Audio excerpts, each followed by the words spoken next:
بسم الله الرحمن الرحيم ياسين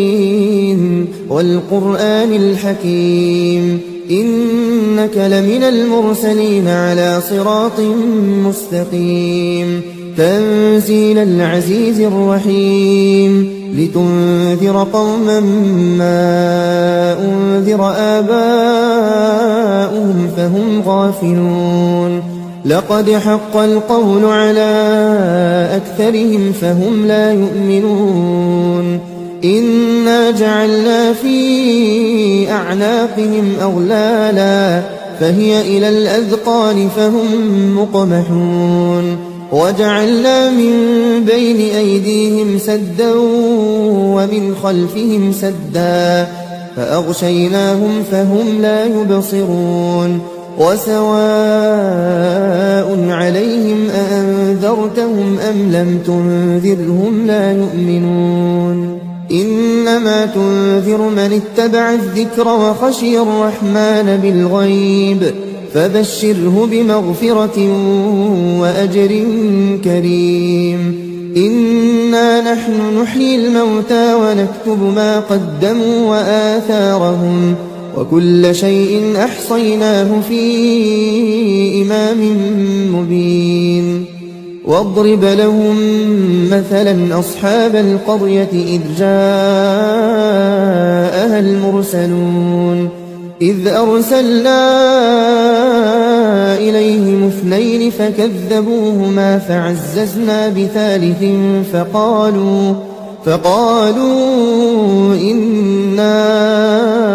إليكم مرسلون قالوا ما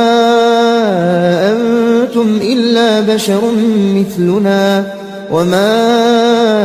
أنزل الرحمن من شيء إن أنتم إلا تكذبون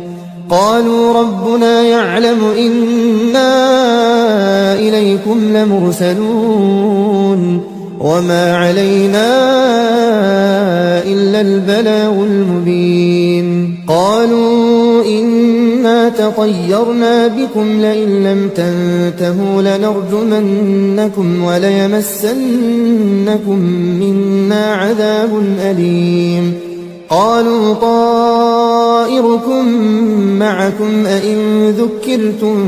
بل أنتم قوم مسرفون وجاء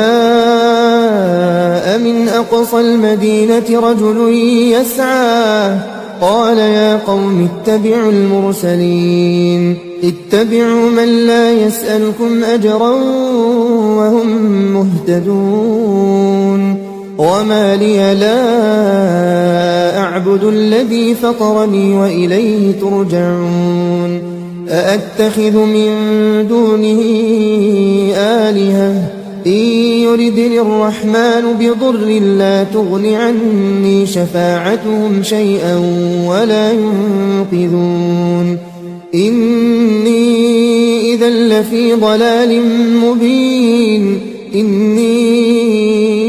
آمنت بربكم فاسمعون قيل ادخل الجنة قال يا ليت قومي يعلمون بما غفر لي ربي وجعلني من المكرمين وما أنزلنا على قومه من بعده من جند من السماء وما كنا منزلين إن كانت إلا صيحة واحدة فإذا هم خامدون يا حسرة على العباد ما يأتيهم من رسول إلا كانوا به يستهزئون ألم يروا كم أهلكنا قبلهم من القرون أنهم إليهم لا يرجعون وإن كل لما جميع لدينا محضرون وآية لهم الأرض الميتة أحييناها وأخرجنا منها حبا وأخرجنا منها حبا فمنه يأكلون وجعلنا فيها جنات من نخيل وأعناب وفجرنا فيها من العيون ليأكلوا من ثمره وما عملته أيديهم أفلا يشكرون سبحان الذي خلق الأزواج كلها مما تنبت الأرض ومن أنفسهم ومما لا يعلمون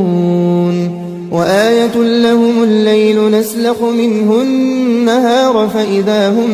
مظلمون والشمس تجري لمستقر لها ذلك تقدير العزيز العليم والقمر قدرناه منازل حتى عاد كالعرجون القديم لا الشمس ينبغي لها أن تدرك القمر ولا الليل سابق النهار وكل في فلك يسبحون